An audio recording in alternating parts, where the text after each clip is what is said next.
it's almost as though the feminine side is like in harmony and feels very good, but that the masculine side of ourselves has been judging, has been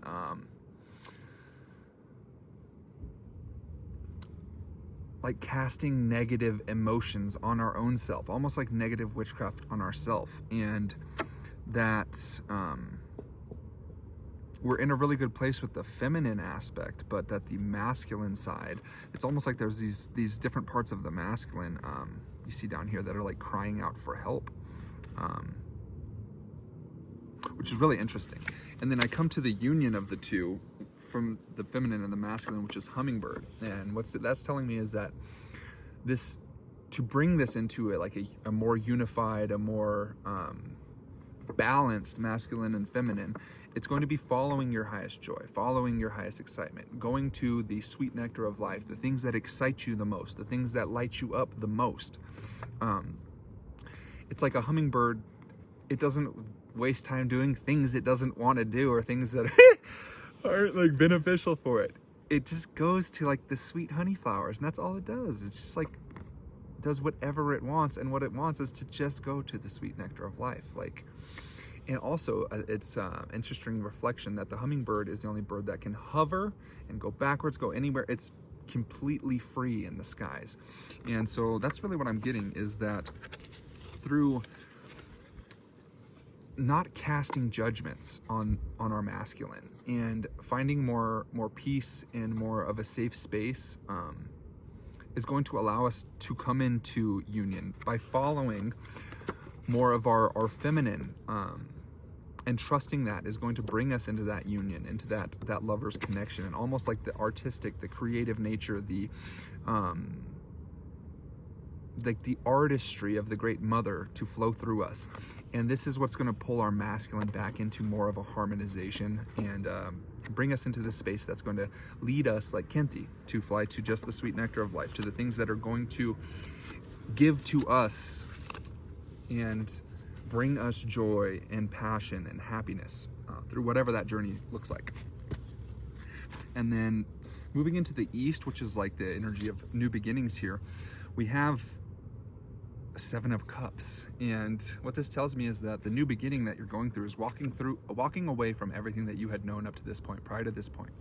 You're leaving everything behind with nothing but what's the clothes that you got on your back, your walking stick, and your trust. And it's interesting that we have the sun and the moon in unison here again.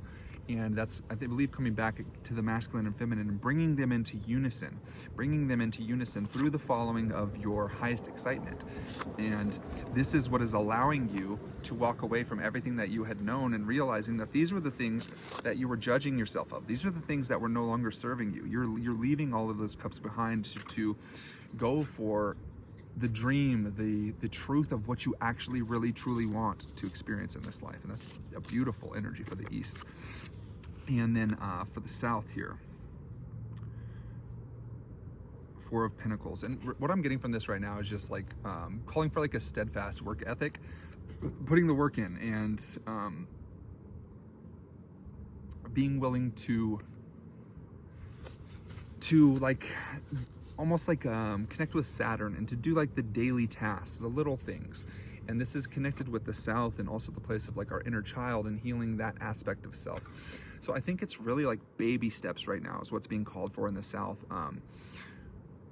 It's like 1% better every day. I can't remember the term of it. I think it's a Japanese understanding or a philosophy of like, you just 1% better every day. You don't have to change the world today. You're just like 1% better. It's like if you change, two ships are sailing the same direction. If one changes 1 degree each day, pretty soon they're going completely different directions. And I think that that's what Spirit's calling for, to have grace with ourself, with our inner child, with our family ties, with the familial energies that are connected to that, and just allow ourselves to take those inching turns just a little bit, and that will take us to where we need to be. And through those little small maneuvers into finding more alignment in our own self is going to lead us more to this Empress energy, this Ten of Pentacles. And basically this is like the Ten of Cups. It's emotional fulfillment as much as you can find. And this is basically receiving everything that you had wanted to emotionally. And the Empress is it's basically, for me, it's like the most regal royal card that there is. It's like fully embodied divine feminine, creativity and joy and compassion and love. And this can also, energies can be flipped both ways. So I mean, if you're more of a masculine presence, then this can also be the Emperor. And so this is either way, but you are like your highest embodiment of who you could have been through this understanding that you got to stop beating up your masculine side. You got to bring it into union and find that love with the divine feminine. And this love is leading you to chasing your highest joy and excitement. And that highest joy and excitement is walking away from everything that you had known up to this point, doing the little daily practices that are necessary, the ritual work, if you will, for your healing. And that has led you to this Empress and this Ten of Pentacles energy, which is you realizing yourself, you're in wholeness and truth, and really embodying the goddess energy. And yeah, it's a beautiful place for especially in the West, which is like this maturing, coming into adulthood. It's like having gone into the inner cave of the heart of the self and coming out of hibernation. It's the place of the bear and the jaguar, Otorango, in the Quero tradition. And it's basically like a place of our courage and our strength to be able to come into that maturity. And then we look to the north here, and it looks like we have the Nine of Wands.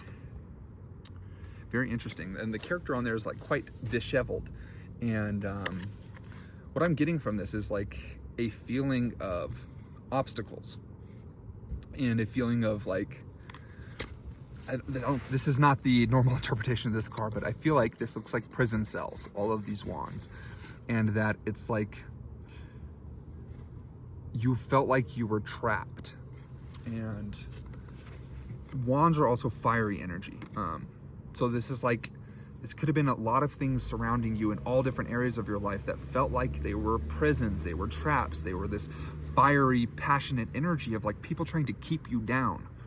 And in the north is the place of endings, of the ancestors. And that's what I'm really getting, is that the ancestors are coming in, woo, to the rescue. They are swooping in, they are knocking all that energy out of the way. This is coming to a completion. This energy is finishing it off in your life.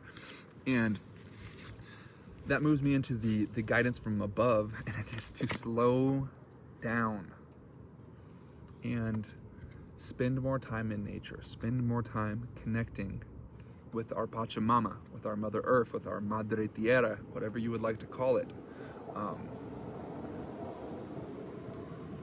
But our Mother Earth is one vector where we allow ourselves to expand beyond just the vessel and the container of a human being. We are not separate from Mother Earth. We are Mother Earth embodied. And when we allow ourselves to surrender the person into the guidance of the Great Mother, this is going to pull us into alignment. And what I'm getting right now is that Mother Earth has been reaching out to you. This could be the birds in places that you go, the trees, the animals, the critters, they are speaking to you. They are seeing you. They are being with you. And it's almost this energy of your energy wherever you go is like this healing reflection that reawakens the energy and the vibration of the energies that you come into contact with their highest truth as well. And so it's like you and Mother Earth are this kind of like tandem back and forth of being medicine for each other, and you being medicine for the animals, the plants, the people, all the different areas and the things that you come into contact with, which is a really beautiful thing. And then again from the south, or excuse me, from below, we have what you want wants you. And this is just drawing me back to like the last reading, and it's like this seeping up, almost this well of energy, of like everything that you had put out into the world, of your love, your peace, your compassion, your care, all of those things that had not been reciprocated. Now this energy is like had been poured into these deep waters, these deep oceans, deep in the earth, and it got to the point where it's overflowing. And now this is energy that is rising back up to meet you, and it is overflowing from you again. And that it's all of the care, all of the love that you put out into the world is now returning to you tenfold. And at the center of this reading, we have taboo. And this comes back to being your weird self and allowing your weird self to be seen and allowing yourself to shed the shackles of what had once been, of who you had once been. One thing that to understand about change or growth, and this is not to say anybody has to change or anybody has to grow, but if you would like to, what that entails is no longer being the same thing that you were. And that's what holds so many people back. They want changes, but they want to stay the same person. And to change, that by definition means you're not going to be the same person. So I think Spirit is calling on us to shed the layers of us that were like stuff that we wore for anything outside of ourselves. I was acting this way for family. I was acting this way for friends, for the judgments. What would they think of me? What would my father think of me? What would all of those things need to be set down. What do you think of you? What would you think of you? And that is all that matters right now. And Spirit wants us to channel our weirdness and to let that light shine. When you allow yourself to be embodied in your authenticity, it reminds everybody around you that it is safe to be authentically them. And I can't think of a bigger blessing than that. A more priceless, breathtaking, wonderful thing is you showing up as who you truly are. And the wildfire of dominoes that move from every interaction that you have, from every person that you talk to, from every energy that you come into contact with.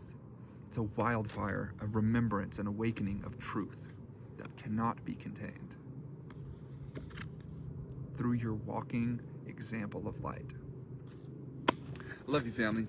Thank you for being here for the read. Please take everything that resonates and fuck off. All the rest, you know the deal.